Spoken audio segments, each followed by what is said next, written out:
What's happening, YouTube? You are back in the building with the Black Avengers of current culture. Me, Larry. T-Streams is coming back. I know I lost a whole lot of subscribers the other night, probably all women, because T-Streams wasn't here the other night. But he wanted me to let y'all know he's back. How you feeling today, Larry? Oh man, I'm good. I'm good. Just, everything is everything. Another day in this pandemic new world. And yeah, so it is what it is. It is what it is. I want How are to you doing? Hey man, I'm good, man. I'm real good. Let me shout out all my winners of the Black Heroes t-shirt, sponsored by someone who bought one from me and thought that it was such a good thing that he wanted to buy for other subscribers. I'm gonna shout you guys all out. Congratulations. Thank you for hitting me on my Instagram, following directions. I knew y'all was capable of that. And I also want to encourage people, subscribe to my channel, subscribe to Larry's channel, download the podcast in case you missed a live stream. And when we both drop individual videos, be sure to like them and share them so that you guys can grow our message. I hear a lot of you guys saying that you think we do a great job, and we need to have that shared. So we need you guys to not only subscribe to us and like us, but we need you guys to share.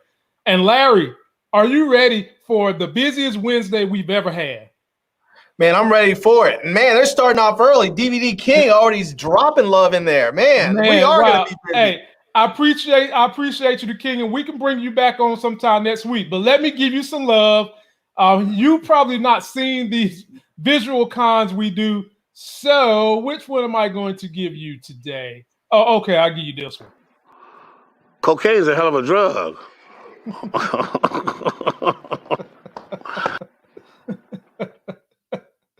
Yeah, man. That money is a hell of a drug, DVD King, and we appreciate you. Hit me on my Instagram. Let me know what day works best for you. Hello, everybody. Welcome, William. Welcome, Tom. 351 Cleveland Buzz. Mike Willie. Let's get into it. Larry and pop culture. Damn it, Buzz. Okay, Buzz, I got to get you too, man. Y'all don't want to. 703 in the house with his 703 super chat. I love that. Every time I see it, man. I love it, man. Let me hit Buzz with something. I represent the rent is too damn high party. Playing the silly game. It's not going to happen. The rent too damn high movement. The people I'm here to represent can't afford to pay their rent. Listen, someone's stomach, child's stomach just growled. Did you hear it? Rent is too damn high. You know what? Because Buzz is a retired is a retired Maryland State Trooper. He told us. Right. So right. You might have to find that clip of that cop doing that barrel roll at that swim party. At that pool party. Mm-hmm. Hey, look, you might have to find that one just for him. I'm gonna update my visual cons in response to when people super chat. So y'all bear with me. What's up, David? What's up, Tom? Let me give y'all the rundown because there's a lot of stuff going on. First, WWE superstar Shad Gaspard. He was with Crime Time. He died, and in essence, he died being a hero. Then we've got Karl Malone, and Larry might know this story. I didn't. Did you know Karl Malone had a child with someone that was 13 years old? I heard that a long time ago, but I really didn't know much about it. I knew that he was looking at getting into some trouble, and then it just kind of all went away. Got the scoop. Oh, yeah. See, got the scoop on that. I won't even dig into it. In movies and TV shows, we've got a new trailer we're going to watch from P-Valley, the Stars show, and we've also got a new trailer from Antebellum. Jordan Peele sending the author back in time during the Antebellum South era. We got that. Lots of big news. And damn it, Mike Willie. Look, y'all gotta let me get through this first. I love y'all. I love y'all. Let me get through the headline first. No, man, keep them coming. Y'all keep them coming. Okay. Okay. Look, so in comic news, the chick that was playing Batwoman quit.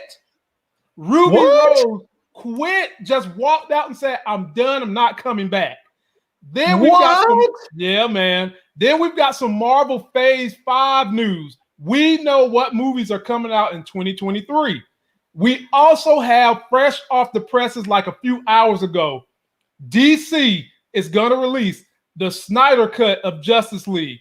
There was geeks having orgasms all over America today. If you felt an earthquake, it was because every geek was letting off a nut simultaneously when they dropped this. They've been calling for this. And last but not least, ladies and gentlemen, In Money. We've got an app that you can download, and it pays you every time you go somewhere and use a coupon, because y'all know I am still about you guys making those life gains and finances. Shout out to Trisha C. She is T-Todd's #1 fan, and he will be back. David Caesar, shouts out to you, William Richardson, you my family. And hey, Moochella, you know we rock with you. Mooch. Yeah, we got to get her back on the show. And for my man Mike Willie, I got one for you. Let me see here. I'll give you this one. This one makes me smile all the time. Then I thought somebody was barbecuing. I said, oh, Lord Jesus, it's a fire. And then the smoke got me. I got bronchitis. Ain't nobody got time for that. Ain't nobody got time for not super chatting. Super chat at your leisure, ladies and gentlemen. First story we're gonna dive right all up into. Oh, and by the way, I also have a stock tip for you guys today when we get to the financial section. It's a hot one. I would grab it. I bought 4 shares myself.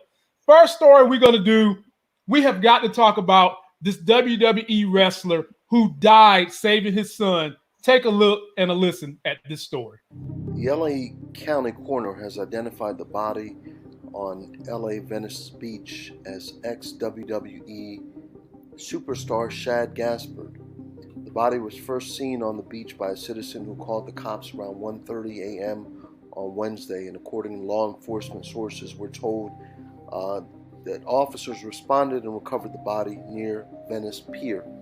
Shad Gaspard and his son were out swimming, and he was swept out to sea while swimming at the California beach. He was last seen by a lifeguard after a wave had crashed over Mr. Gaspard, and he was swept out to sea. He had directed them to save his 10-year-old son, and after they did actually save his son, he wasn't seen again after they came back for him. So really heroically, he had a part to save his son, and he sacrificed his own self for his son. What any good father would do. Man, wow, man. You want to talk about real life Aquaman type stuff? Man, let me just tell y'all something. For as much as they try to say, where are all the good dads at? Where are all the good men at? This man sacrificed his own life so that his young legacy can have some say in the world. I don't know if any of us who are still living and have never been through this know what it likes to know you're getting ready to die. Like that moment when your heart is pounding, the adrenaline is rushing, and you have no choice. This man, to save his son, sacrificed himself and went back and died. I watched him on WWE. I was never a fan of Crime Time, but I knew that he was doing big things outside of WWE, so I was a fan of him. And all I can say is rest in peace. Little man, know that you have a community from now on the rest of your life that's going to support you because of this valiant, heroic effort. Your dad is a hero. He so much loved you that he gave up his own life for you. And Larry, I'll let you take it from there. Yeah, man, that's tough. That is really tough. I mean, at 10 years old to actually be out there and watch your father die and then know that he sacrificed his life to save yours. I mean, on one end, you know that's what a father is supposed to do, or a parent in general is supposed to do, but there's going to be a lot of survivor's guilt that kid's going to have to contend with for the rest of his life. There's going to be a lot of guilt to contend with. And that's really, really tough. So, but Larry, I'm sure he thought about that too. And it made me think about the situation with Kobe and his daughter, where the wife was saying, I don't know if you recall Kobe's wife saying that a part of her was okay with the daughter dying with Kobe because she didn't know how the daughter was going to move on without her dad and one of her best friends in her life. And when you think about it like that, it's kind of like it's a catch-22. I mean, as a dad, you are going to sacrifice yourself most of the time to save your kid. But you know, with him being he was a Kobe Bryant fan. He was also a bodyguard for Mike Tyson. I'm sure it went through his mind, if I die, man, my kid is going to be torn up. He's probably going to have therapy. But at the end of the day, Larry, what choice do you have? You sacrifice yourself for your kid, and you hope that they can, through therapy and everyone else that loves them, you know, help them overcome this just tragic situation. Yeah, that's tough, man. I mean, but it is what it is. Like you said, I mean, it's a done deal now, but that's just what, you know, it's one of those things that anytime you're doing something that's dangerous, you know, you have to, I mean, people have to remember that things can go sideways really quick. And parents have to understand that even though you want to take your kids out and let them experience the world, you still have to try and keep them as far away from danger as you can. And some things are some things are unavoidable, you know, but I mean, the ocean is a dangerous place. I grew up in California, and, you know, Venice, Santa Monica, that whole area, those were my regular stomping grounds. And as far as swimming, those places are fairly mild. People swim out there a lot because the currents aren't super strong. But it's the ocean. It can pick up at any moment. You could be swimming in a very mild current, and the next thing you know, one just comes from underneath and just pulls you down. And, you know, I tell people, if you're not a strong swimmer, don't go into the ocean, even if you're with someone who is. Because, I mean, yeah, one person can live, but someone's going to die saving the other person. And, you know, I mean, for years I was a licensed lifeguard, and I learned how to I did all my lifeguard training in the ocean, and so I know how difficult it is to actually save someone, and it's challenging. You don't want, I mean, I've never actually had to go out into the ocean to save someone. Went through the training. I actually never had to save anyone's life, thank goodness, but I know how difficult it is just with the training, having to do the whole cross chest carry. People are freaking out, and they tell you at times someone's freaking out, knock them out. If you can, knock them out, choke them out, do whatever you have to do. If you have to make them unconscious so that they're not flaying about, they're like, it's easier to carry a limp body than it is someone who's basically freaking out and trying to take you down with them, because that's what happens. I don't know. It's just people need to be careful with themselves and their lives. I think sometimes people think they're bigger than life, and they're not thinking about everything, or they think that because their skills are of a certain level that they can handle being out there with someone else. And just be careful, people. Be careful with your life. Be careful with the lives of those around you. So we have a couple of, the ocean is just a dangerous place, so you just have to be careful. We've got a couple of people who've had some life experience, and some people that dealt with that. Buzz has had to deal with it, and my man David Cesar has had to deal with it. My hearts go out to both of you guys and having to deal with that, and my heart goes out to this kid. I'm very sensitive to issues with children right now, because in a month, y'all are going to be seeing a little baby on my arm every now and then, sprinkle in here to say, hey.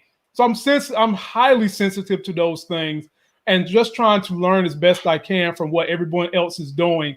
And like I said, I just wish his family well. I hope WWE does something special for the family, and we're going to wish them well, man. Going to wish them well. And just a little tip for people: if you're ever out in the ocean and you get caught in a riptide, in a current, don't swim against it. People have this natural inclination to sort of swim against it and try and get to shore right away. And that is what you don't want to do, because what happens is that you're swimming against something that you can't swim against, really, and you become physically exhausted.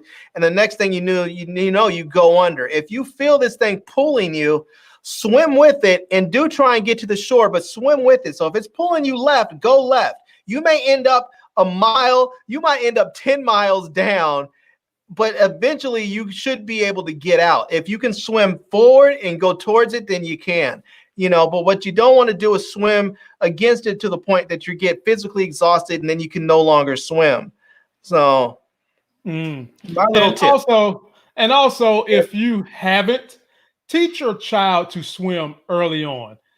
I never got the swimming lesson. To this day, when I can't hold my breath anymore, I'm not swimming. I went to summer camp with these punk ass supposed to be camp counselors.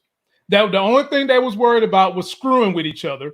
And me thinking that you can just naturally swim, my fat ass goes and jump off the diving board into the 12-foot pool. And I was a fat kid back then, ladies and gentlemen. And I just remember being under the water, not going up, kicking around, and I could see the Mountain Dew sign on the side of the pool.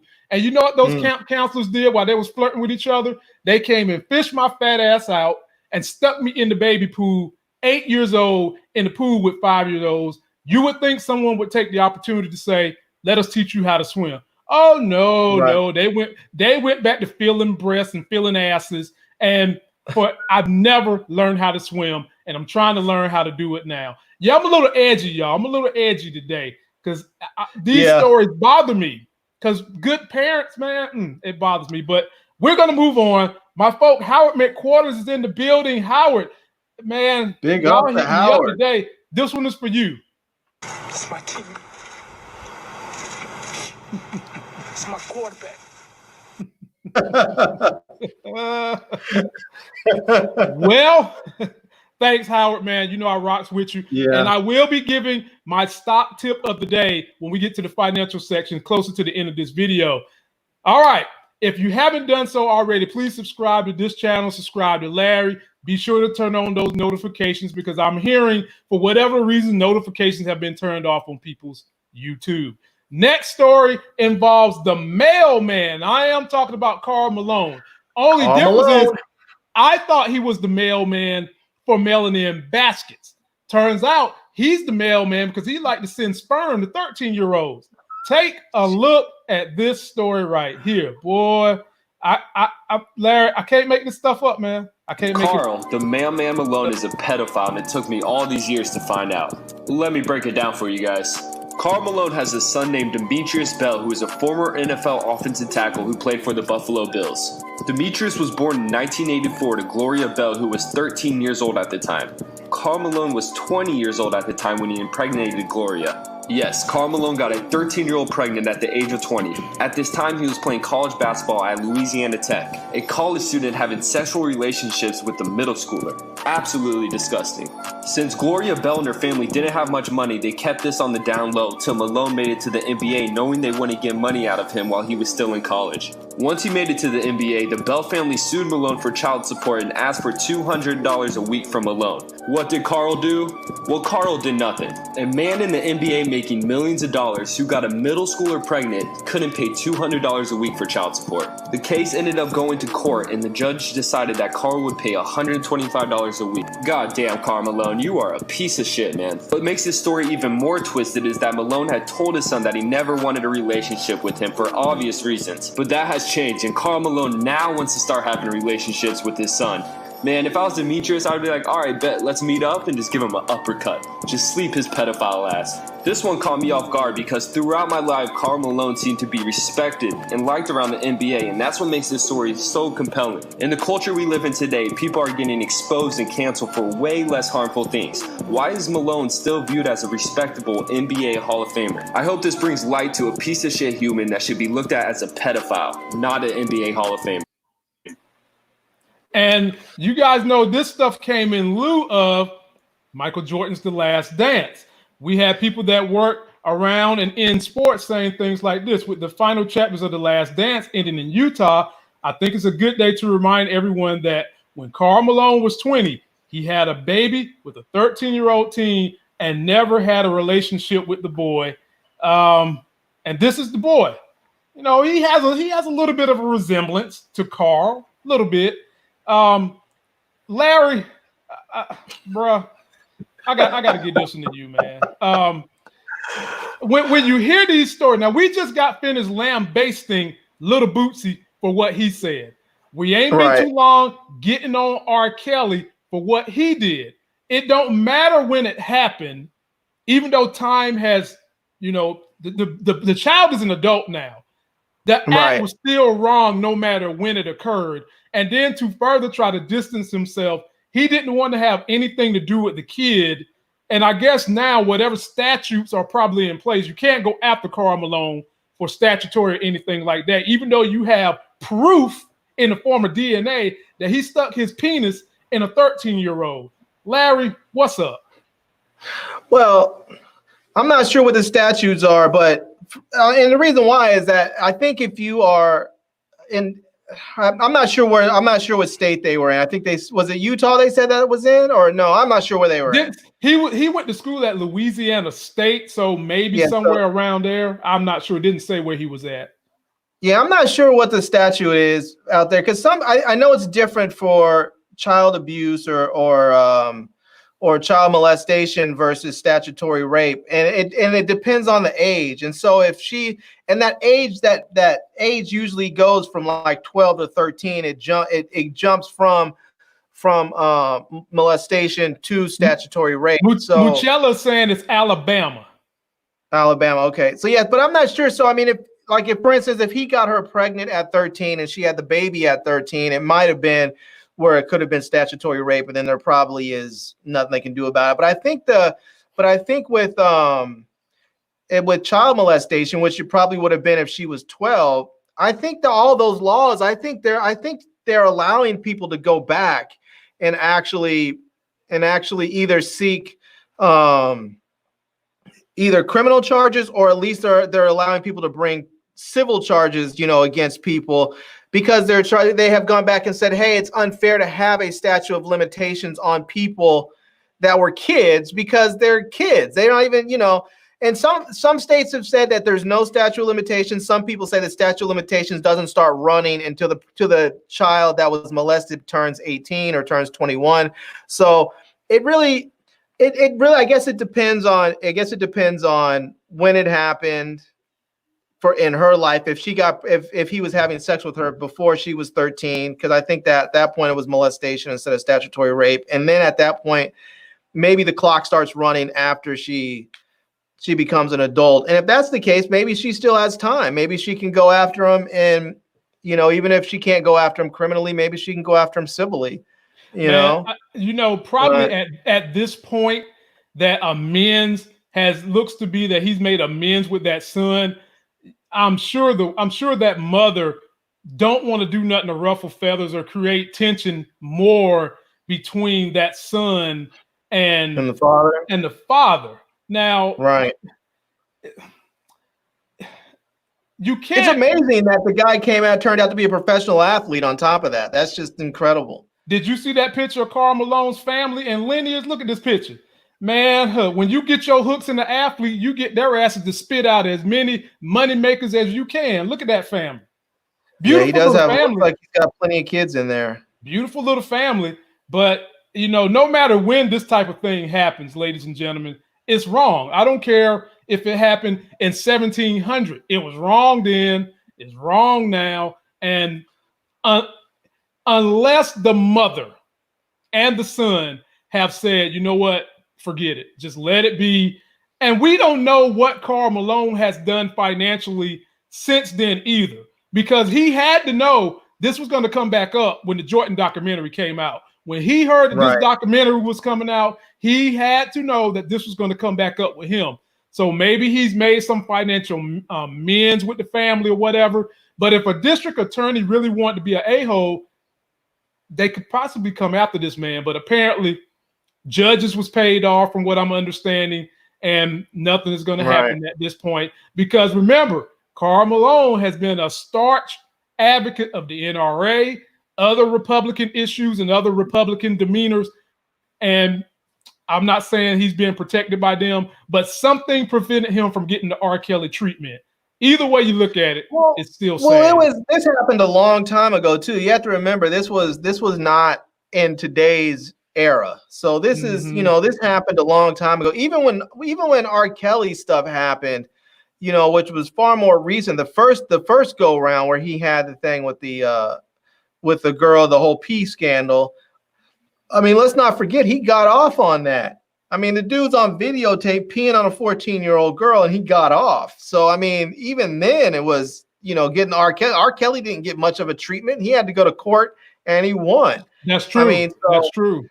That's true. I mean, and they had his ass on camera, and he still got away with it.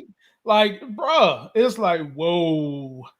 So this whole thing with, I mean, today, if this had happened today, like right now, it would be a different story, I think. But 30 years ago, I'm just not sure there was enough people that cared. There was probably a lot of people that looked at her as a gold digger because she waited until he was in the NBA. So I mean, there's a lot of people I'm sure that had feelings about stuff, and they probably beat her down so bad that she felt like there was nothing she could do. And we know how people protect those athletes. I mean, these athletes are commodities, and they're generating a lot of rich white people a lot of money. And so they're going to protect their assets until that asset is no longer producing for them, or until that asset becomes a liability, and then they just toss them off to the side. So if you're a dumbass who goes and robs a bank, and now all of a sudden you're ruining that rich white owner's brand, then they'll get rid of you. But if they still see value in you, they'll keep you on. They'll pay off who they have to pay off, and they'll let you keep working. So it would be different today. Back then they just wanted them to keep playing, keep winning, keep earning, and that's what they wanted. So, and I'm not surprised by it. I feel bad that the woman only got $125 a week. I mean, I'm assuming that's because she was in Alabama. What she should have done is moved herself to California, and then went to the family courts in California and applied for went and asked for child support out there, because she probably would have gotten, if he was making $10 million a year, she probably would have got one or two of them. And the thing is, man, in a situation like this, the onus has got to be put on the person that's above 18 to make sure you understand how old the person is you're dealing around with that's younger than you. You mean to tell me he didn't know this girl was in like middle school or ninth grade? Come on, man. Well, I will say this. I have seen plenty of young girls who look and act a lot older. I have too. You can easily mistake a 13-year-old girl for an 18-year-old. And if you're 20 years old, and you're in college, and some girl's coming around to the university, and she's hanging out with older friends, and I don't know if he didn't ask, or he just assumed, or if she told him that she was 18, or maybe he knew she was younger and didn't care. I don't know what their situation was. So I don't want to try and put anything on anybody. I'm just saying, I can understand if, for instance, if you're up at the university and some girl's coming around up to the dorms or coming around to the parties, and she's up there with older people, and you just assume that she's older because she's there and she looks older. I can see how you would make that mistake, I can too, but the origination of the issue is still going to be if the worst happens and the chick gets pregnant and somebody decides to press charges, who's up the creek? Who are they going to say she's still responsible? He should have been up the creek. I mean, exactly. But I mean, I feel you, because I know someone whose situation like that happened to, and they went up the creek, and they had to do some probation because the chicks was at a party. They was 16. He was in a college party. He did not know that these girls were underage. He smashed. One of them got pregnant. Do I need to even say these were Anglo-Saxons? And the parents was not having it when they found out who the daddy was. And even though the daughter didn't want to have any legal proceedings, the parents pressed charges. And in essence, he got a slap on the wrist. He only had to do a year probation. But this was a clear case of they was at a party because the girl admitted she was at a party. The friend said she was at the party, and they had video camera of them at the party. So legitimately, he's thinking this girl is a college student. And you know what the attorney said? Did you check her ID? He said no. Yeah. He said no. Yeah. I mean, that's the unfortunate part. A lot of people are stuck with this thing where, I mean, you do have to, it's like you have to ask but it's like if you're at a party and you think that, everybody's there is of age, and you're drinking and you're messing around with some girl, and then all of a sudden turns out she's not the age that you thought she was. All of a sudden you're responsible. And this is part of the problem that I have with our judicial system when it comes to the way they deal with men versus women, is that if you're a guy and you're out there and you're hanging out and you're drinking and doing whatever, you're still fully responsible for all of your actions. But if you're a woman and you're out there drinking and something happens to you, you're not responsible. The other person is responsible. You're not responsible unless you get caught in your car. But if you go out and you get drunk at a party and you sleep with somebody, and that person, you decide tomorrow that you don't like that person, and you don't want to have, and so you assume, oh, okay, well, I got drunk and I had sex with this person, and now I regret it. Now all of a sudden it's rape. Well, what if that person had been drinking too? What if that person was like, I wasn't really fully aware of what I was doing. Why isn't it considered rape on her part? She took advantage of me. She was the aggressor. I was just there, you know? And, but the guys ends up being the one that's responsible. So it's, you know, it's unfair in a lot of ways how that works out. And I think that if there's a guy who's a predator and he's up there obviously trolling middle schools, or he's online trying to hook up with young girls, you know, or if he goes over to his family's house and he knows there's a young cousin or something, and he's preying on a younger person, male or female, I get then that you definitely go after them. But I think also if you have a young girl, especially some of these young girls that look older, they act older, they dress older, they're hanging out with older people, and they show up to an event where everyone should be of age, and then they end up hooking up with a dude that's an adult. I'm not necessarily thinking that guy ought to be held responsible if he truly didn't know. And you have to be careful with this, because you don't want to create a climate where all of a sudden now you have these pedophiles saying, oh, well, let's bring these young girls into places where we know you should be an adult. And then we have the excuse to say, oh, we thought they were of age. You don't want that happening, you know, but you do have to have some sort of, you have to make some sort of accommodations for people who truly didn't know, somebody who was deceived, especially if there's girls that are running around talking about, yeah, I'm 18. I've seen plenty of girls out there that run around and say, oh, I'm 18, knowing that they're in high school, that they're 15 or 16. I mean, it's been years since that's happened. It's been going on. I'm assuming it still happens today. It was going on when I was in high school. I'm with you. I don't deny that that's the truth. That's not really happening.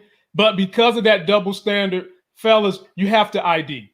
What Larry's saying, there is a double standard, and the Me Too movement is supposed to be fighting for equality, not just for when it fits their narrative, but equality across the board, so that these type of situations. But the mantra is supposed to be for that. It's supposed to be. They're not in most cases, but it's supposed to be for that. And no matter what happens, Larry is speaking that it does have a double standard, and because that double standard is still the reality. The onus is on you, someone who's older, and you're at a party or you're about to smash, and you have an inkling that they're younger. You better get some ID and probably take a picture of it. And if they don't want to show you no ID, then you don't smash. You go home, grab some lotion, and watch TV. Right. Period. And Connie 19 up here, pop her thing up there. I want to address this right here. Which one? So Connie 19. So Connie 19 says that when that 12 or 13 opens her mouth to talk to you, you will know her age. Connie 19, I agree with you if you were taking somebody out to dinner.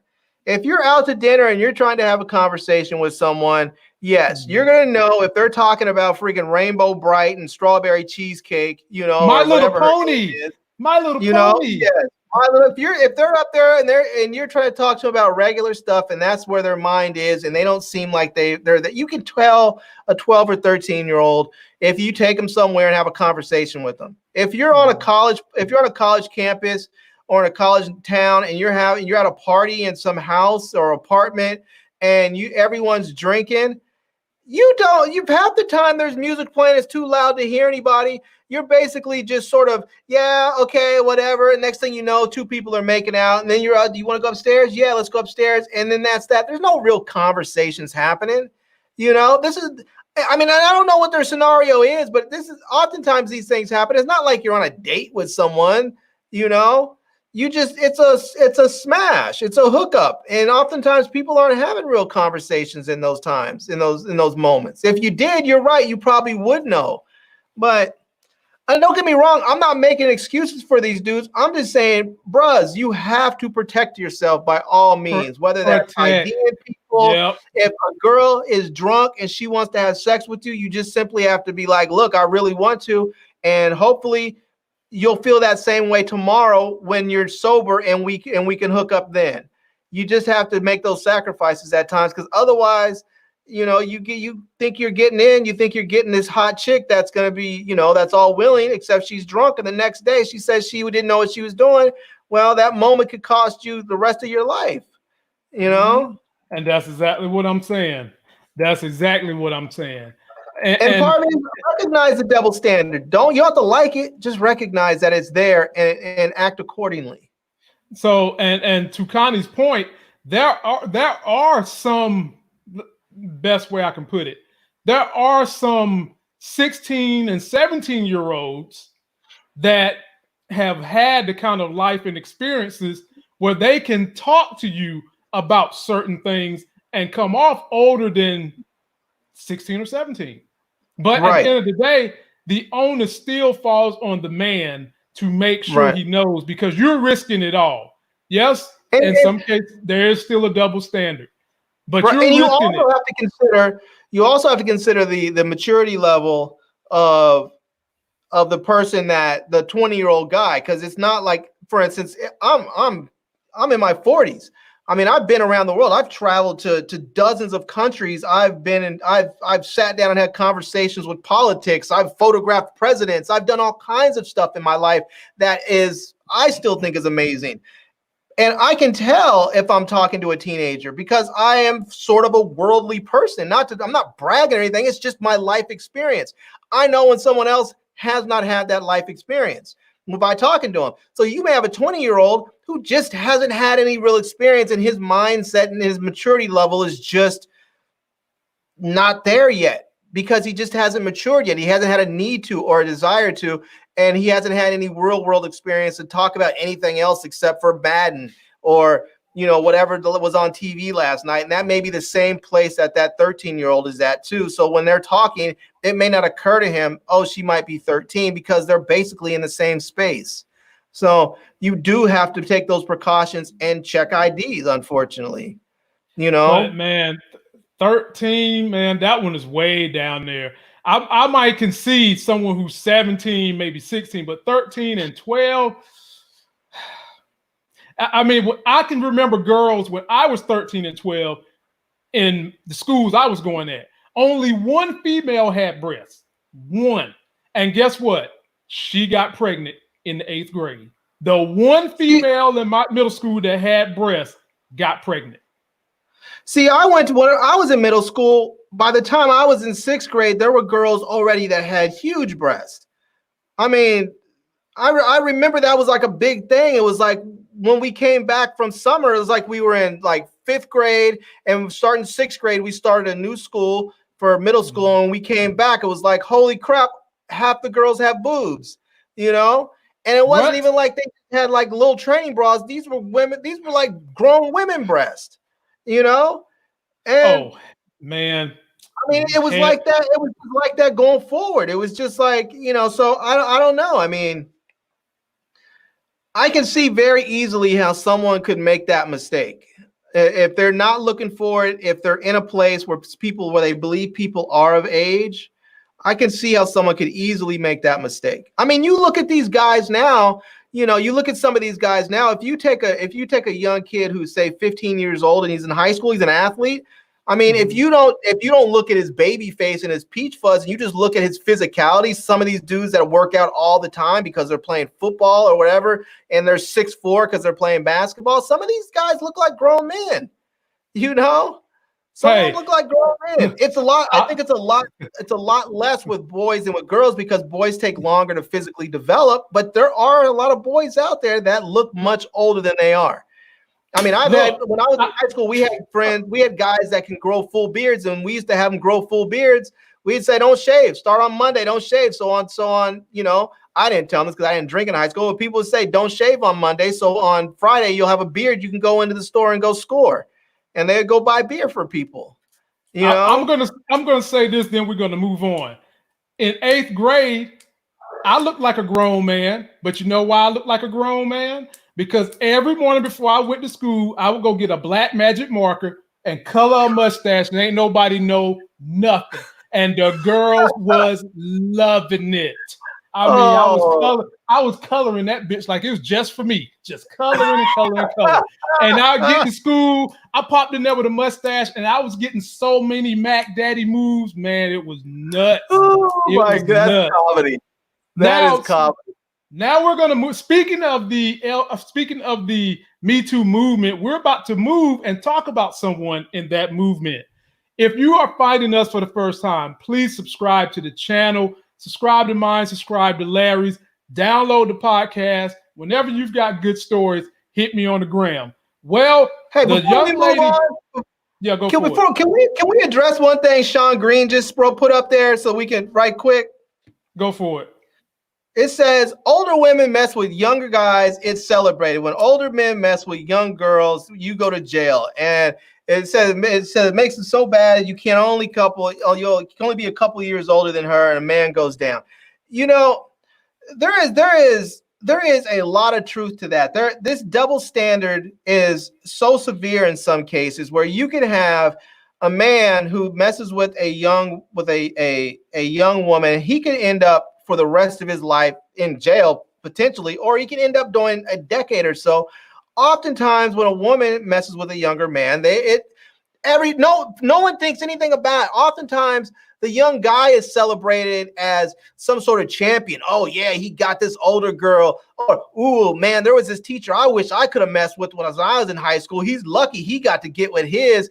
And it's made up as like this sort of, you know, it's just a total double standard. I mean, the kid may be just as messed up in the head, had been molested, wasn't ready mentally, emotionally, whatever, and still gets messed up. But he, in some ways, I think it might even be worse for young boys who didn't want it because they have no place to turn. You have everybody thinking that this should be celebrated, that he should be thankful that this happened to him. And he might be in his mind messed up thinking, I didn't want this. Someone hurt me. Someone took advantage of me and hurt me. I didn't want this. And he has no place to go because people are thinking that he should be thankful, you know? Whereas if it happens to a girl, automatically people look at it as, well, the girl must have been hurt. She must have been damaged, that this was a terrible thing that happened to her. And boys aren't looked at in that way, you know? And if you're a boy and some woman molests you and gets pregnant, you don't even have the right to tell her to get an abortion. I mean, if you're a girl and an older man gets you pregnant, at least you can go and get an abortion. You have the right to make that decision for yourself. This young boy can get molested, end up getting an older woman pregnant, and now he has to contend with that for the rest of his life. He has no say in the matter of whether or not he can say this was a result of a molestation. She should get an abortion. They'll just say, nope, sorry, it's her body, her choice. You have no say in the matter. And now he has to deal with her and the product of this molestation for the rest of his life. So there is a serious double standard there, and there needs to be some reconciliation between what the laws have in place for boys and what the laws have in place for girls. They need to fix that. They need to put them more in line together. Mm-hmm. My 2 cents, maybe 3 cents, maybe 5 cents. If we're preaching equality, it needs to be linear. Now, moving on to someone who's been leading the Me Too movement, much to the detriment, because some people feel like she goes way too far, and it might be an example of what Larry's talking about. The young lady that we just talked about the other day, Larry, Amber Heard, excuse me. Amber Heard, I got you. Now, thankfully, I did go and dig up that story to make sure. I was like, y'all can't be serious. Y'all can't be saying that this chick left y'all. Y'all going to replace her with Amber Heard. And luckily, that was just something created by a group who are always creating mischief and mayhem. Yeah. So they I haven't can't see decided. her going from. Nah, I can't see her hell no. going from blockbuster movies to a CW series. I just don't see it. Yeah. So, Larry, what do you have to say about Ruby Rose? I think you know what she stood for, her and all her Me Too stuff. And how do you feel about her just walking away from the set of Batman? Because I did a review on episode 1, and the fellas was tearing her a new one. They ain't like her. I mean, what? I mean, let's be. Well, here's the thing. Here's the thing with any. Here's the thing when it comes to any attractive person on TV or in the movies. There has to be that element of fantasy that the viewer feels like, ooh, this person's attractive. I can have. What's up, T Streams? Oh man, long day, hard day, man. Today is Give It to T Streams Day for real. Oh man. Well, how's everybody doing? Hey man, look, I was telling Larry before you got here, we're gonna have to start treating you like LL Cool J. 99% of your fans is women because our ratings was down on Monday. Now today we got like 60, 70 eyeballs looking at us today. Oh man. You know?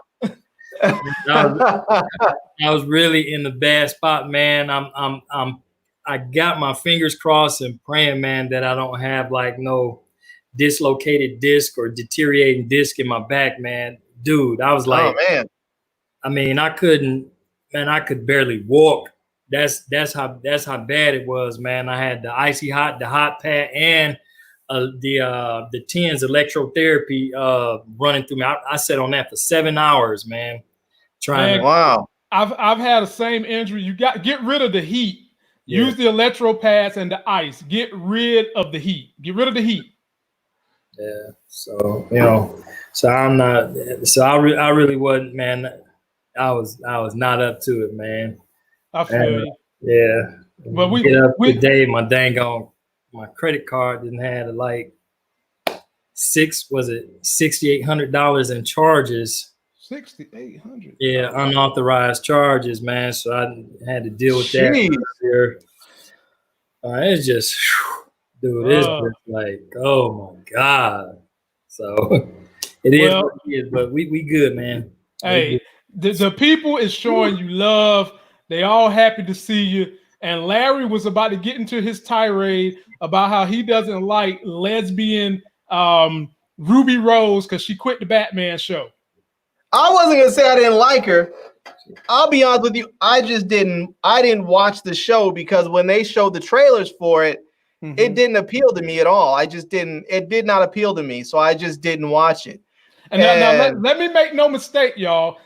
That in my thumbnail, she looks like Justin Bieber, but I assure you that is Ruby Rose. It is not Justin Bieber. Well, what I was gonna say is that there's an element whenever they have these shows of the person on TV has to seem like they're available in some way so that there can be this fantasy that the viewer's thinking, oh, I can have them, I can be with them. Whatever. There always has to be that fantasy when you bring someone on the stage on the stage to be sort of a sexy upfront character. And when you take that away from half the population, half that population who's probably 80% of your viewers just don't want to see it. They just don't want to see it. And so wait a minute. Are you saying that men don't want to see hot women on women action? No, but that's not what they're saying. When you start talking about women who are bi or something like that, that's different because now the men are seeing like, oh yeah, I can see the possibility of being with them and my spouse or me being with them and somebody else. But when you have someone who's a butch lesbian, that's someone that they know they don't have a possibility of being with, and so there's no fantasy there for them. I mean, could you imagine if The Rock came out all of a sudden and said he was gay, and now all of a sudden he was this flamboyant gay dude wearing little booty shorts and boas? Hey, he did do that movie Tooth Fairy. Hold up, now he did do that movie Tooth Fairy, and boy, but he wasn't gay. But he looked sweeter than he looked sweeter than 20 Dennis's Decay in that Tooth Fairy movie. He wasn't acting it. He was acting like he was acting like a Disney kid. He was acting like he was in a Disney movie, you know. my point is that if he came out all of a sudden and was gay and start being flamboyant, it would turn women off. They would not want to see him. The movies that he was in, they would start to go down because the earnings would go down because the fantasy would be gone for people. The fantasy would be gone. And that's the same thing when you have someone like Ruby Rose in that position. There's going to be a lot of dudes that are going to be like, I'm not really interested. There's no fantasy there, you know? But I don't know why she left. I'm not sure why she actually left. Whatever the reason is. I mean, I didn't watch the show either way, so I'll be honest with you, I don't really care. But since the role's open, if they're talking about Amanda Hurd and she's not going to do it, maybe they can pick another Amanda, maybe Amanda Stevens. No, I wouldn't mind seeing a woman. No. Amanda Hurd is not doing it. That was just a ruse from someone trying to start some mess. No, I know. But I'm saying since there's not going to be an Amanda Hurd, how about another Amanda, like Amanda Stevens? I like her. Okay. We'll see. T-Strings, I'm going to let you jump in on the next one. We're going to move right along from Ruby Rose. Me personally, I tried to watch the show. The first episode I could get into. After that, it just completely lost me. It didn't have anything to do with the lesbian spin or anything like that. It just didn't do it for me. As a matter of fact, most of the CW shows don't do it for me, except for The Flash. So T-Streams, and we almost been in this thing an hour, and we haven't even covered the movie and TV show trailers we're going to do. So you have walked right on in at a good time. First, the very first trailer we're going to cover is a show that I know Larry is not going to watch because he didn't like the movie Hustlers. And I'm talking P-Valley. Let's take a look.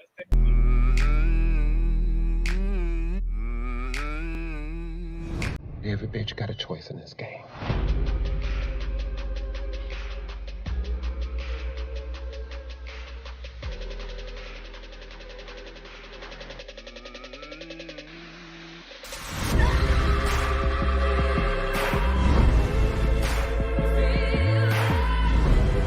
If y'all don't learn nothing else from me, y'all learn this. In this life, you always gotta go full out. Who better to learn from than an OG like me? OG like me. Well, I'm gonna watch that. I'm gonna watch it. It premieres on my birthday.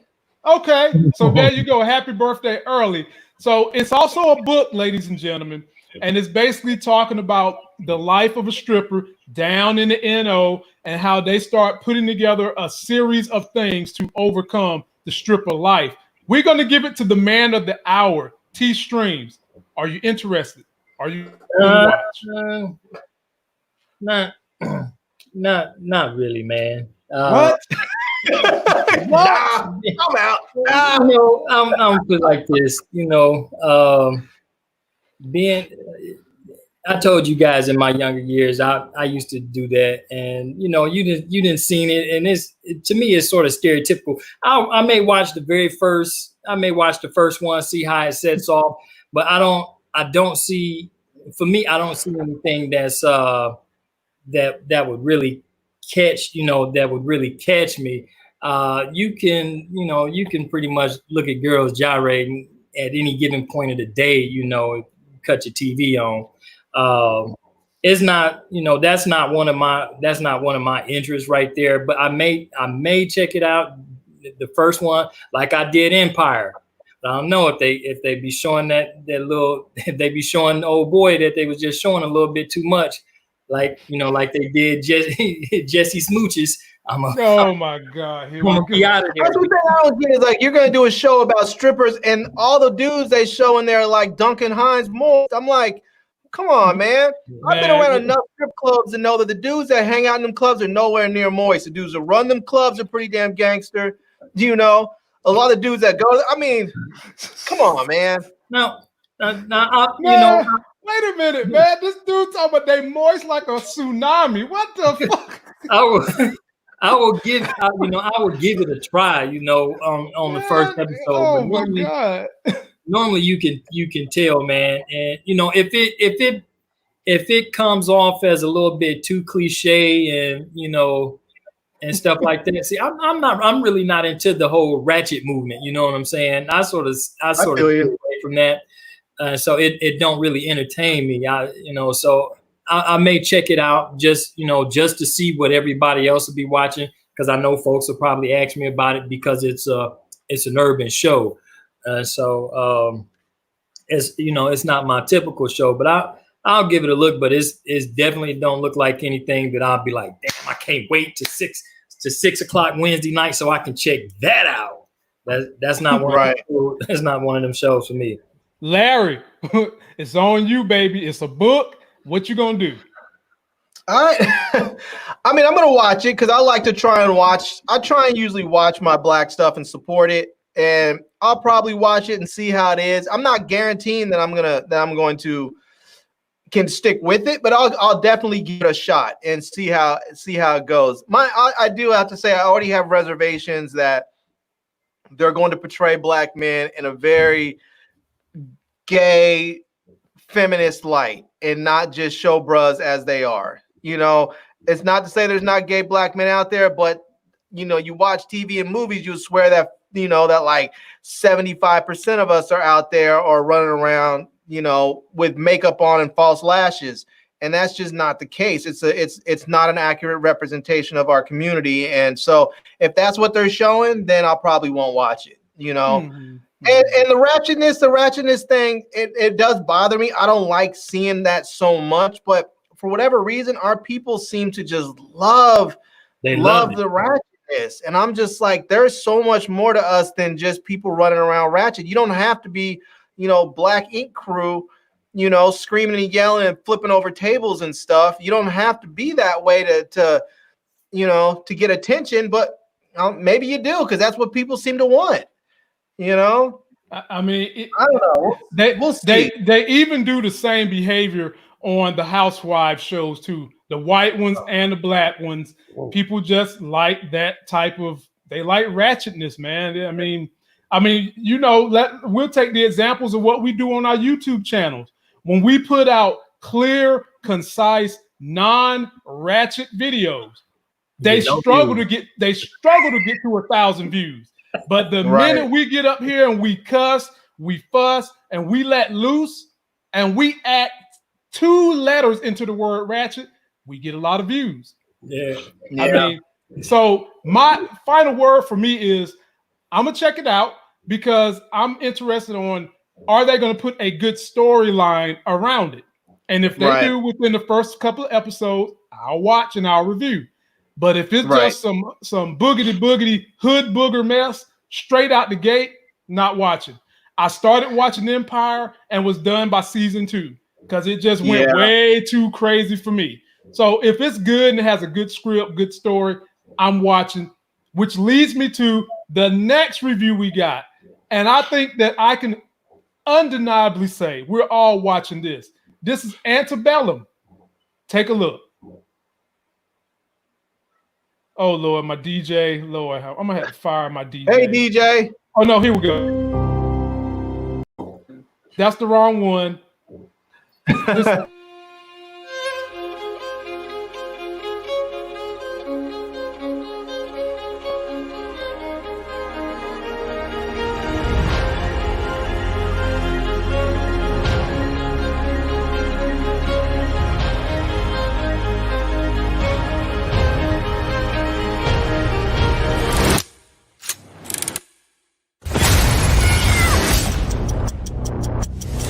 These sapphires are here to fulfill your every need.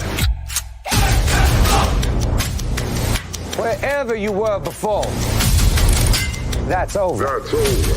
You are my only way out of here. I must choose a moment wisely.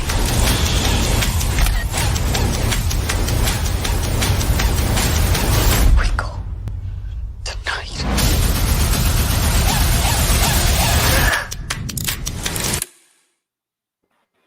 Woo! This comes out, supposed to come out August 21st this year. I still don't think we're going to be done with the Rona, but I want to see it. So I'll leave it at that. T-Strings, I'll give it to you. I definitely want to see this one. That one looks good. Yeah. And Jordan Peele, it worked on this project. And if you couldn't tell, Janelle Monáe is the main character. She's an author in current times. Somehow or another, her ass gets warped back into the antebellum South, and she needs to get out. Yeah, yeah. I tell you what, man. Dude is really stepping his game up with these movies. You would never think that his films would be like that coming from his comedian background. He really dropping some heat, and his stories are different and unique. They all have unique twists to them. And so I'm gonna definitely check that one out, just to see what it's about. It looks pretty interesting for me, and so I think it's a go. It would be great to be able to see it in the movie theaters. You say this is August the 21st. Man, it's good luck. It's looking a little bleak, but we'll see. I won't be going even if the theaters are open. That's why I said I want to see it. If the theaters, I'm not going. Larry, it's on you, man. What you gonna do? Yeah, man, I'm looking forward to this. This looks really, really good. It looks intense, which is one of the things about Jordan Peele. It's like you have to get ready for his movies because they're so intense. It's like you have to get emotionally prepared to go watch it. So. Yeah. I'll see it. It looks like it's gonna be fun. It looks like it's gonna be solid. Man, if that happened to me, I mean, I'm not sure how long I would live because the stuff that I do today, the way that I am, I can't imagine that I couldn't just submit like that. I mean, somebody would tell me, "Don't look at me," I'd be like, "Or what?" Yeah. I can tell you what they're gonna say. "Oh, I'm gonna whip you, boy." They probably would say that, and then I'd probably get into a fight and they crack my skull or something. I'll tell you one thing that would happen is I'd have me a really broad underground school because I'd be like, I'm educated as shit. I'm about to teach everybody up in here all kinds of stuff. I'm about to teach them how to read and write, how to do math. I'm about to teach them military strategy because some of these dudes out there, they didn't have any real training. So they were just going off. They found some dude who was brilliant, saw some stuff and tried to figure some stuff out. Didn't always work out. I'm going to be like, I know how to do this. I'm about to train folks. And I'm going to interrogate the hell out of people. I'm going to tell folks straight up, here is the deal. If you suspect somebody is ratting us out, kill them. That's it. You're either with us or you are dead. It's none of this, we're going to get caught later. Nah, son, I'll kill you and your kids and your kids' kids, everyone in your whole family. I'll take out your whole bloodline if you dime us out. It would be vicious. I'll be like, we're about to liberate this bitch early. We're going to rewrite history. And if they sent you back T-Streams, what if they sent you back with all your weapons? Man, you know what? That would be nice. They ain't seen nothing automatic like what T-Streams got. We got T-Streams in black and white on our T-shirts later because he'd be like the new liberator for us. If they send T-Streams back, we would never know what the term Uncle Tom means because it wouldn't be none of them. It would be no slave masters. He would probably have enough in one clip to take out all the slave owners if they sent him back with his weapons. Man, I tell you, I think every black person at one point or another, whether they were sitting in a history class or whether they're just watching some old jacked up movie on TV or something, and had that thought run through their head, like, man, it couldn't be me. If I went back, it'd be hell to pay. And I think all of us that have wrestled with that with that thought. Da, da, da, da. And right. Man, hey, that would be a dream come true for me. Look, I used to tell my wife, man, look, y'all remember when Kunta Kinte got his foot chopped off when he was an adult, when he was the daddy from Good Time? Man, they would have chopped off my foot, my leg, and my penis. Because anything that can stick around and get in the ground would have been scooting away. Because bro. Yeah. I'm like, here's another thing that you, as a black person, think about just going back today with just some of the most basic cursory knowledge of stuff that we have. If we can isolate ourselves and get us around other black people, how much knowledge we can put on them. Just like when people are out there dying of all kinds of disease and infection, think about how we could teach people about basic hygiene. Think about all the times people got infections from like tooth infections and died, and you could simply teach people, here's how you can make a rudimentary toothbrush and use it, brush your teeth every day, and you won't have these problems. Wash your hands after you go to the bathroom. Wash your hands with this or that. So, you know, teach them how to take aloe and use it as a salve, or all these different things that we think of as regular every day now, but people didn't always have back then. Right. Yeah. Yep. Hell, you can take some mold and some honey and teach them how to make antibiotics. Yep. Well, I'm going to conclude this segment and shout out my man Brooklyn Cord Cutters, who contributed $10 in the super chat. Man, I'm running out of bumpers to show these people. Let me give him this. It's my team. It's my quarterback. Oh yeah, that's my teammate. I knew on the day. And now, ladies and gentlemen, that we've gotten through, that's all the movie news we got. For those of you that are asking about the finances, yes, we're getting there. We're going to talk about what about Marvel? What about Marvel? You said you had something about the MCU, like for Phase 5. I do, man, but you got to let me talk. Hell, man. Golly. I can't even You said we were done with movies. I was like, you had me all excited for it, and you said we were done with movies. I thought you left it out. No, Marvel is its own section. It's its own section. Here we go. We do pop culture, we do movies and TV, then we hit Marvel, and we hit finances on the end. We're getting there because I got stock to these streams. I don't know why you just don't let them talk. Golly, man. And so we are going to get to the money. Just bear with us. In Marvel news, ladies and gentlemen, I've got Phase 5. Y'all know we are the Black Avengers of current culture, and we are trying to get our Marvel numbers up. So, Larry, in Phase Galaxy 3 is coming. We didn't have time to talk about Captain Marvel 2, by the way. I didn't even have time to talk about the Fantastic Four. And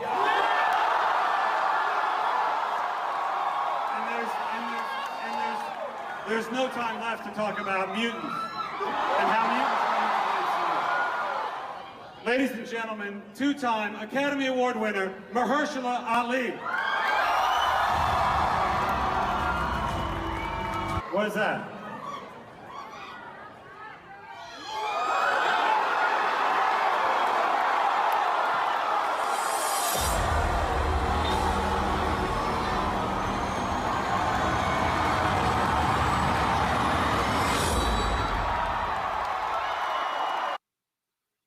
All right, so the schedule for the Phase 5 movies in 2023, you're going to get Ant-Man, you're going to get Blade, you're going to get Guardians 3, and you are going to get Nova.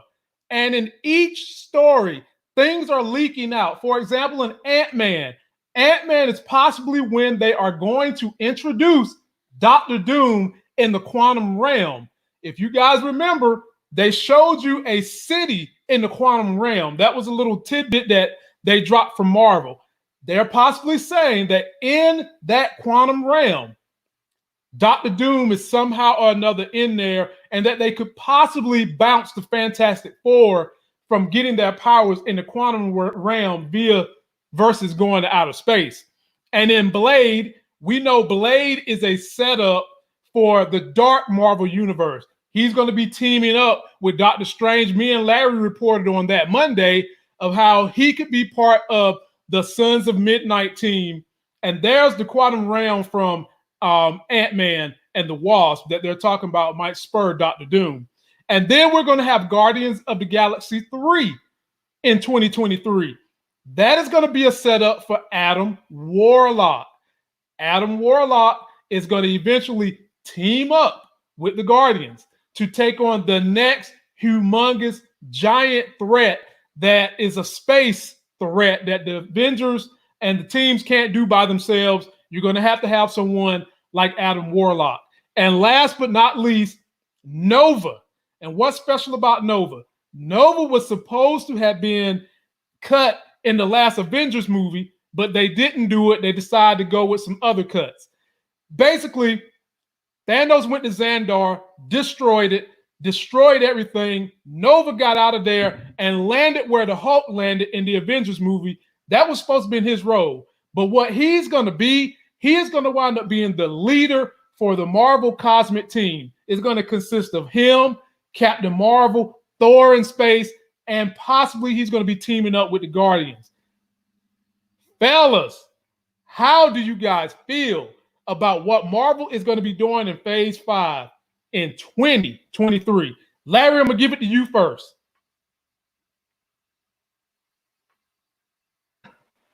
I'm liking it. I think that, you know, Captain Marvel doesn't get to lead her own team yet. I mean, well, I'm looking to. They're saying Captain Marvel, she's going to be leader on Earth, but not in space. I mean, she basically runs around the universe rescuing entire, you know, systems. I mean, I don't understand why they can't give her her own team. You know, like her own. Well, Guardians of the Galaxy 3 is coming.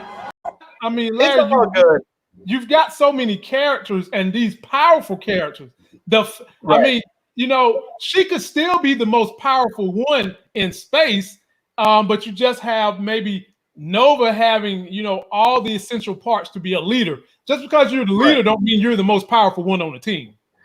I think I think it's good to have her in there because you need to have some sort of introductory, like people that you can introduce these new characters and these new, you know, these new movies. You need to bring some people from the old ones over into them to sort of introduce them and get people excited about it. And so we'll see. I think it looks good. I mean, I mean, I'll be honest with you, Nova's not one I've been really looking all that forward to. Man, you not to say that it's bad. It's just for me, I've been looking forward, like for the next movies I've been looking forward to, like you know, Falcon and Winter Soldier. I've been looking forward to. I kind of want to see the Hawkeye joint. She-Hulk, I'm looking forward to. You know, so we'll see. I mean, I like Marvel movies, so I'm gonna watch all of them regardless. I just, you know, hope. I mean, obviously the Doctor Strange one. I mean, I hope that's just incredible because Doctor Strange is one of the best Marvel characters. Like, I have to admit, I was not real hip on Doctor Strange when I was younger. I didn't really get into him until I was a little bit older, and man, I was missing out. Yeah, T-Stream, I'm gonna give it to you. Yeah, I think it's good, man. The only thing I really disagree with, but you know, I understand how they have to do their movies and they space them according to, you know, profits and try to get every dollar that they can get from this stuff. But you know, 2023 is still a long ways, man. And hopefully we all here around to check them out when they do come out. But I do think it's a good platform. I really, man, wish they would do something with the Hulk, man. And I don't think the She-Hulk, the older movies was okay, but it didn't give him his due diligence. You man, know, trust me. If I'm not mistaken, they've gotten all the full rights back. One of the reasons why they can't do but so much for the Hulk is because they don't have all the rights to the Hulk. Yeah, I remember they was tied up in that. Right. But if I'm not mistaken, Mark Ruffalo jumped somewhere and ran his mouth and said that they either have gotten it back or about to get it. And you can cool believe Kevin Feige heard everybody complaining about the way the Hulk got his ass bitched up in this last Avengers movies. And we're all waiting for a World War Hulk, the most strongest version of the Hulk. Nothing could stop that character unless you was cosmic. I think that they're working toward building that. Yeah. That'll be fun to see. That'll be fun to see. Man, oh my God. If they do that, anything like the comics, when he go to that planet, take over, and because of the conditions of the planet, it made his normal power level what it is when he's like 10 times mad. So he comes back to Earth, kicks every team's ass. He kicks the Avengers, the Fantastic Four. He punched the Thing and turned him into pebbles. He beat up the Juggernaut. Man, bruh, if they do that, boy, woo. But anyway, I got more comic news for y'all, and I promise you people waiting for the finances is coming after this. Today, I was telling Larry earlier, T-Streams, that if you felt an earthquake on this planet, it was because geeks was all having simultaneous orgasms because the Justice League is going to release the Snyder Cut. And I heard. Yeah, man. Yeah, man.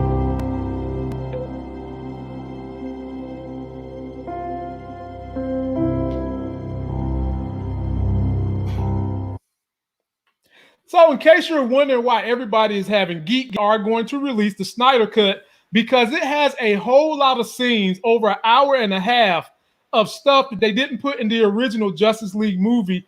And they also called back the actors and paid out like $20 million to finish some finishing details on this movie. It drops on HBO Max in 2021. And it's said to either going to be 4 hours long, or they might release it in 6 installments that'll all take an hour. Stuff that people are looking forward to that was cut out of the original that could be in this one. In the original story, had to fight against Superman a little bit. So that's why everybody is so excited and is like, bruh, you should have released that in the movie. That would have made the movie a whole lot better. T-Streams, Yeah. I do this to you first. Are you going to be watching it? How do you feel about what they might be doing on the Snyder Cut? Now, I think that this is probably a good idea, seeing that some of the DC movies be a little bit lacking in some areas when you compare. You can say their ass.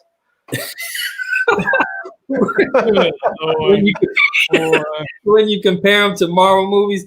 And so I think this would actually do it some justice. Now, the thing is can somebody sit through 4 or 5 hours of screenplay? Perhaps I don't know. Some hardcore fans probably so. Drop it down into 2 pieces. Probably be a little bit better. Maybe. So they're saying it's either going to be, as of right now, it's either going to be 4 hours straight, or it's going to be 6 1-hour installments. Yeah.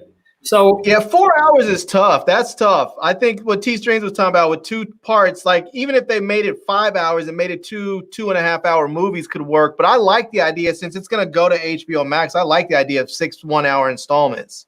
Yeah. Yeah, and since they sending it to cable or TV, why they just don't let it go? They making us wait to 2021. They're not finished. They're not finished developing it yet. They still got to put some finishing touches on it. Okay.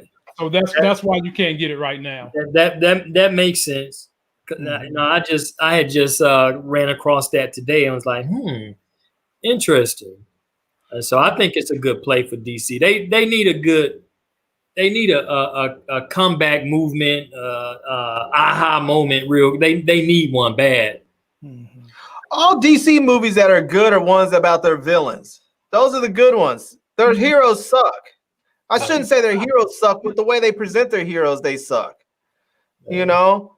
But then you have I like the Joker was good. I didn't always like the message so much with the way they were put it, but I liked the movie. The Suicide Squad I think was great. That's probably my favorite DC movie. Did you I still like all the Batmans from The Dark Knight. Yeah, Dark Knight. Mm-hmm.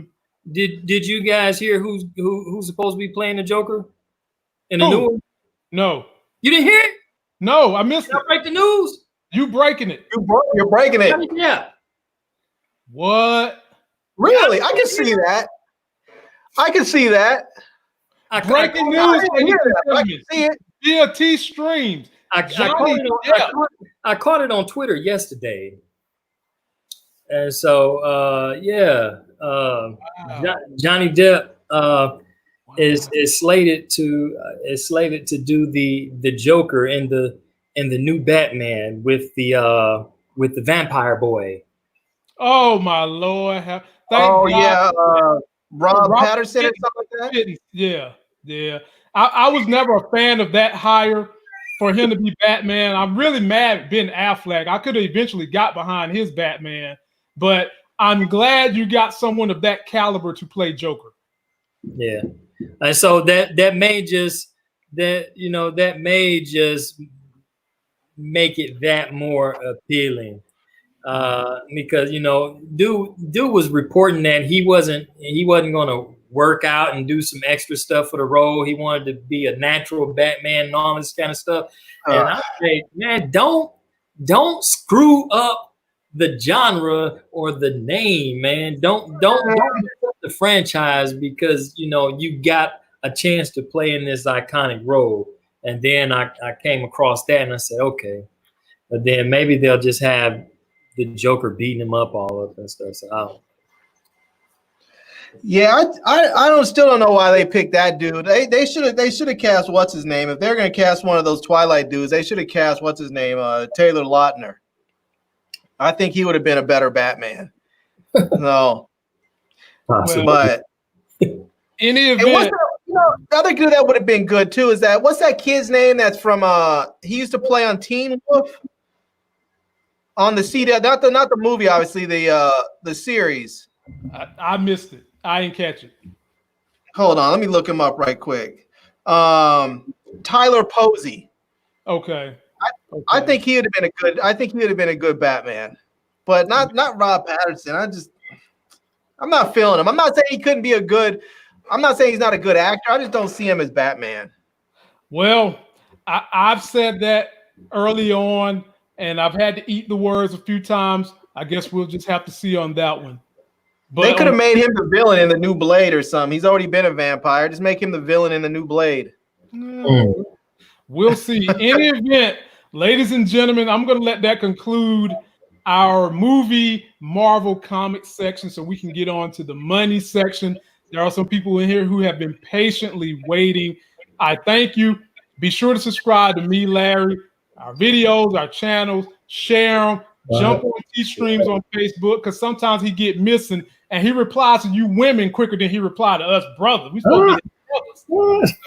So I'll make sure y'all keep up with him more than we do. Check him out. So I have got a hot stock tip for y'all today. I checked the growth and I checked what they released today. If you guys are feeling froggy and you've got some money to burn, I want you guys to go pick this stock right here. This is called Penn National Gaming. They own casinos. The graphic you're looking at has been their growth over the last 5 years. Yes, ladies and gentlemen, that is a 51% growth in the last 5 years, okay? And since the coronavirus hit, in the last 3 months, they took a dip of 31%. But if you're long-term investing, you're still in the good, some 20 points. And this is what happened to them today. And today, they gained 9%. And why did they gain 9%, ladies and gentlemen? Because they announced that all their casinos are opening in North America. And this was one of the fastest growing casino chains in the world. That's why you've seen so much productive growth from them on the 5-year scale. So if you've got $25, go buy yourself like 4 or 5 shares and sit on it because the return could be very massive. As we know, there are a lot of people out here willing to go risk their life because they got cabin fever so bad. And you can I thought it was $25 a share. It is, unless it's them going up again. You can legitimately go out there and make money off people who can't stay their asses home. So go get you some Penn Gaming today. And the substance of what we're going to cover is in this particular financial section is an app that can help you make some money. This video I'm going to show you was done by my man, Clark Howard. He's the consumer person I listen to. This app where you can get coupons, you can make money, and you can take that extra money and buy yourself some stock. Let's take a look. Need some extra cash? Here's an app to make money just by going shopping. It's called Ibotta, and it lets you earn cash back on your purchases, especially at the grocery store, and even for items that you already have coupons for. Follow these 5 steps to get started. Step 1. Choose the store. Different stores have different offers, so you'll want to check everywhere you shop. Walmart, Kroger, Aldi, and hundreds more. They're all on Ibotta. Step 2. Select your deals. Before you go shopping, just click on an item to see details and add it to your list.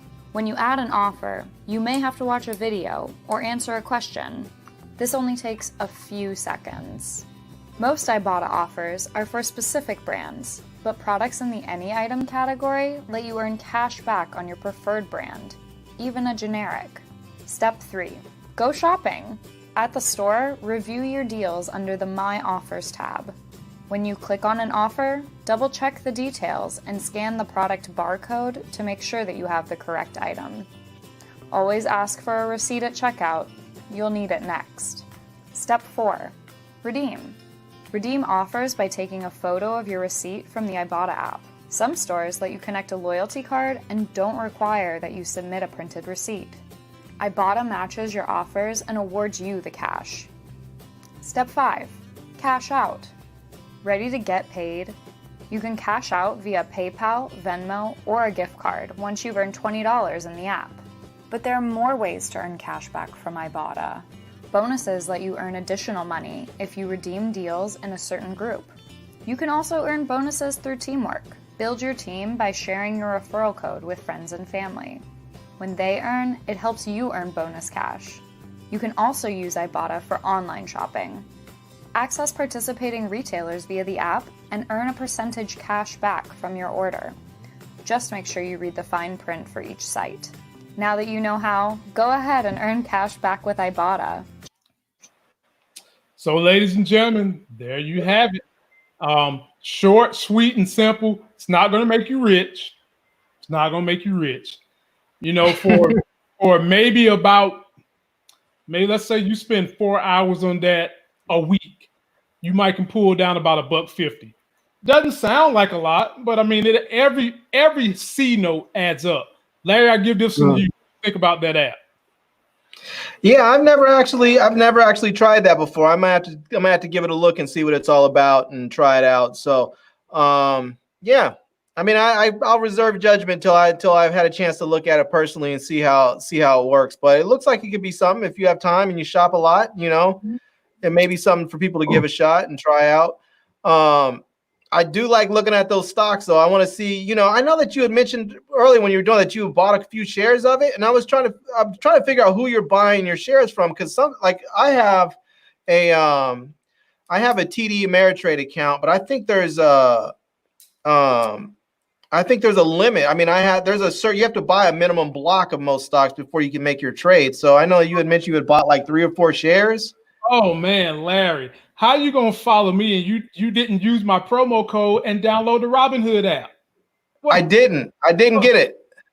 See, all the people that was in here bugging me because I've helped make them some money.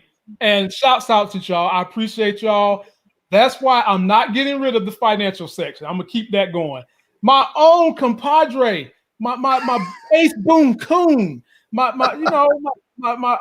ride or die didn't even download and use my promo code to get the Robinhood app. Matter of fact, I'm about to mute him. The mic is yours, T-Strings. What you think about that app?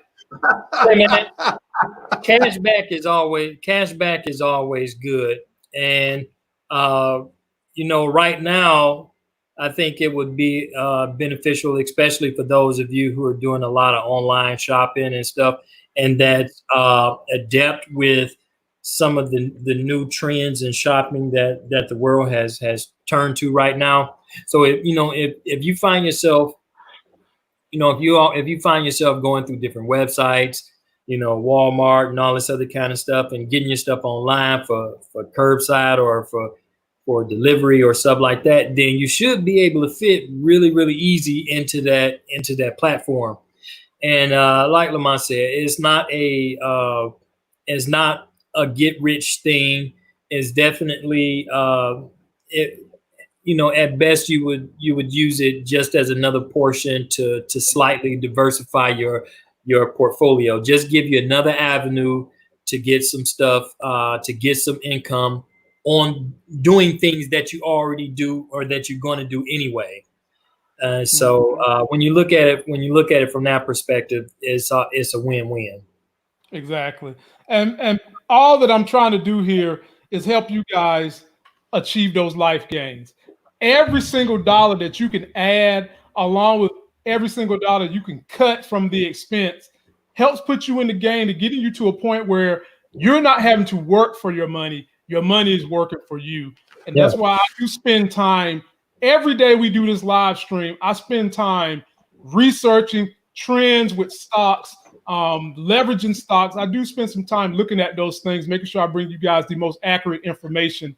And I would be remiss if I didn't do this section to help you guys try to increase your financial ends. And the other thing that's been real popular that you guys seem to like that we have done financially is me coming up here sharing my real estate stories, formulas and things I use. I'll be bringing that along with the stock. We're going to keep this section, but for now, we're going to cut off the political section unless it's some major news in pop culture / politics. We'll do those, but other than that, I do not want to take away the fact of helping you guys make those financial life gains. How am I going to make my rants? What I'm going to do for Larry, I'm going to find one hypercharged story that's maybe not dealing with politicians, but has political ramifications so that y'all can see my man go on his tangents, because I know y'all love those Larry tangents. and for those of you that are asking about my Robinhood link, it's in the video description of this video. It's in the video description of any video I have dropped. Be sure to turn on my notifications, because what I've learned is that a lot of my people aren't getting that I'm back on YouTube because I was off for a little while. So my views are down because people's notifications aren't alerting them that my videos are out. So share my videos, share Larry's videos, and we're going to call it a day. T-Streams, I'll give you the first crack at the last word since you came in late and you brought the women with you. Oh, man. So the party with me then. All right. Well, midweek, a lot of states are starting to open back up. You know, they actually did a little bit of opening here. You know, you guys continue to use wisdom, stay safe. Don't forget your mask and you know, your other protective stuff when you go out and deal. You know, the next few months, I'm going to say at least this upcoming month and July is when we'll really be able to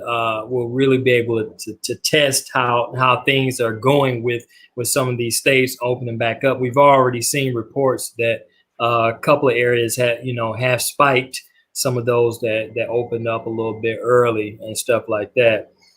So just continue to be safe out there. If you hadn't did your unemployment, if you're not working, make sure you get that. If don't do fraud with it, because they knocking folks off for it. All right, so keep that in mind. And outside of that, just be peaceful. You know, it's warming up, and so just be peaceful. I like that. Just be peaceful. I like that. I'll continue with that. Just be peaceful. As it heats up, people get out there. They start to act a fool. Sometimes people just get frustrated in the heat and other stuff, and they find themselves in situations that cause a lot of harm, and they can't get themselves out of. So just remember to stay peaceful. And I want to say, just as a constant reminder, people, give people their 6 feet. Even if you don't feel that it's necessary for people to be 6 feet away from you, recognize that other people want their 6 feet and give them that respect. And if you can, please wear a mask. I mean, it is. Some people say, "Oh, well, a mask isn't going to keep me from getting it." But the thing is that if everyone wears a mask, the mask is to keep my exhalation from going out into the world. And they have said that if you have the virus will linger in the air from anywhere from like 8 to 15 minutes. So if you wear a mask, you're knocking down, like, I forgot what the number was, but it was some extremely high percentage that it knocks down, so that your whatever virus you may have that that is in your exhalation will just not go out there into the air. And so wear a mask. It protects everyone. And if everyone does it, everyone's protected. It's like when you get vaccines and everyone's vaccinated, it protects, you get that herd protection. So if everyone's wearing a mask, you end up with herd protection, and we can knock the virus out because there's no way for the virus to replicate and attach to new people, and so it goes away. So just wear a mask and be nice to each other. Yeah. I demand my 6 feet. Folks be looking at me crazy.